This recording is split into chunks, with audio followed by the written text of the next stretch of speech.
Today we're focusing on hypertrophy of the arms.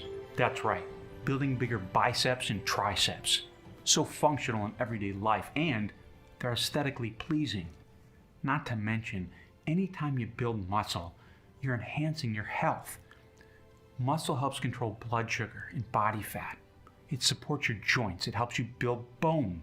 It also gives you more energy and stamina. Ultimately, it increases the quality of your life and enhances your health span. Let's get in to what you got to do to build those arms. First, before you get to it, make sure you're mindful when you walk into the gym. Whenever you begin any exercise, you have to get your body positioned in the correct way and then stabilize it. And to position your body in the right way, we're all different. You have to get into connection with your whole body, your kinetic chain. Let me give you an example.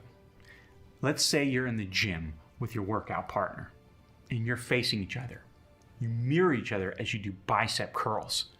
And after 3 months, your workout partner has experienced tremendous gains in her biceps, and you haven't gotten any.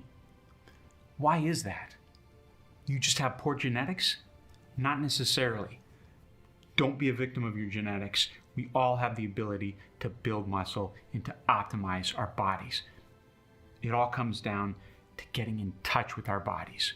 Perhaps the way you were both standing was sufficient for her, and it worked very well.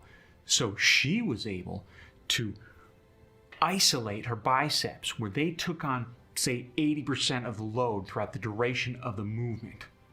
And that just naturally worked for her.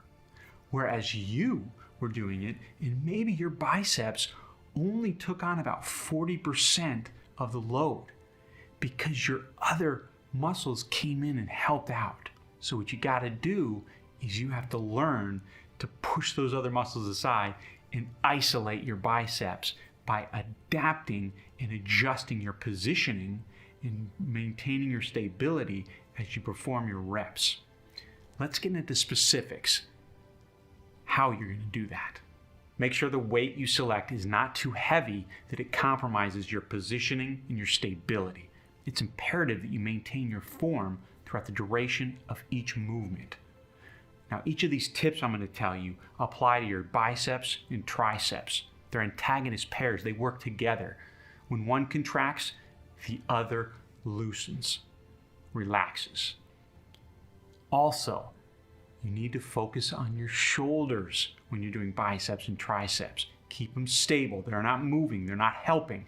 Keep them retracted and back. Quite often, people slouch their shoulders. It helps them assist in various movements, whether it's the biceps or the triceps. Also, make sure your prime mover, the muscle you're focusing on, whether it's the bicep or the tricep, is the one that initiates the movement from the starting point in the lengthened position. For instance, on a dumbbell curl, when you start that movement, you want to feel that it's your biceps that are actually doing it, not your folded over shoulders or your flexed core. No, your biceps. And speaking of your core, make sure that's engaged so that you remain stable and in the proper position. Quite often, say for instance when we're doing bent over tricep dumbbell extensions, we'll use our core to hyperextend or flex to assist. No, keep that stable and make sure it's the triceps that are doing the work. Be mindful too, during your workouts, at least some of the exercises, you want to experience the full range of motion. It doesn't have to be every single set or every single rep, but a certain number of reps, you want to go in that full range of motion. What I mean is, you start in that fully lengthened position and you go to full contraction. And you want to have control as well. When I say control, at any point during your movement, I can tell you to stop, and you'll be able to stop and hold for a few seconds and then begin again. If you pause in the midst of a rep, make sure there's continuous tension applied to the working muscle. You don't want it to be a rest, because that defeats the purpose, and that's counterproductive to hypertrophy. Also, keep a straight line of resistance between the working prime mover, whether it be the tricep or the bicep.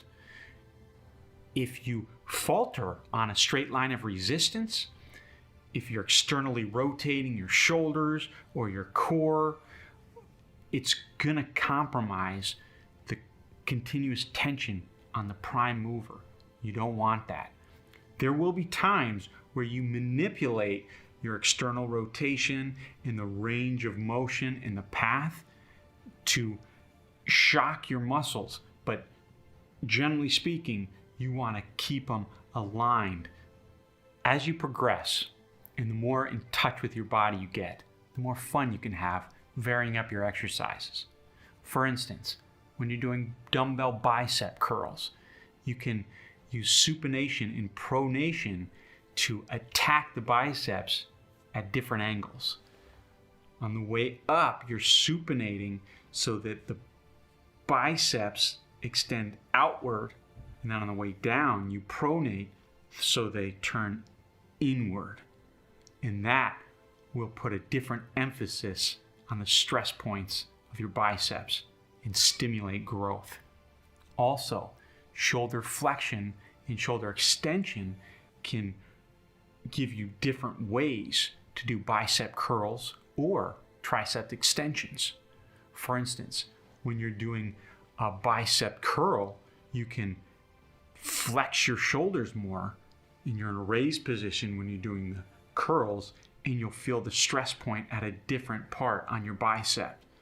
Same thing with extending them. Then you do your curls, and then you'll see that the stress is in a different location on your bicep. You can use shoulder extension and flexion to stimulate the growth of your triceps as well. Let's say, for instance, you're doing the tricep extension with the rope cable, and the insertion point is in front of you and above you. In this case, you can extend your shoulders and perform the movement. You're going to feel the tension on a certain part of your tricep. To feel the tension on a different part of the tricep, try putting the insertion point of the cable behind you and down, and then perform the extension as your shoulders are more flexed. Then you're going to stimulate different muscle fibers into growth.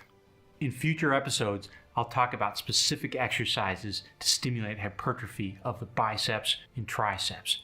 In the meantime, I'll put a list of exercises below you can check out and try on your own.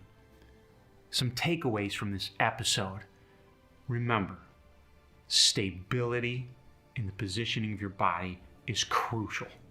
You want to make sure you have constant tension on the prime mover muscle, and don't let the other muscle groups come in and help out. They want to, it's nice of them, but for hypertrophy, you want to isolate the muscle you're trying to grow.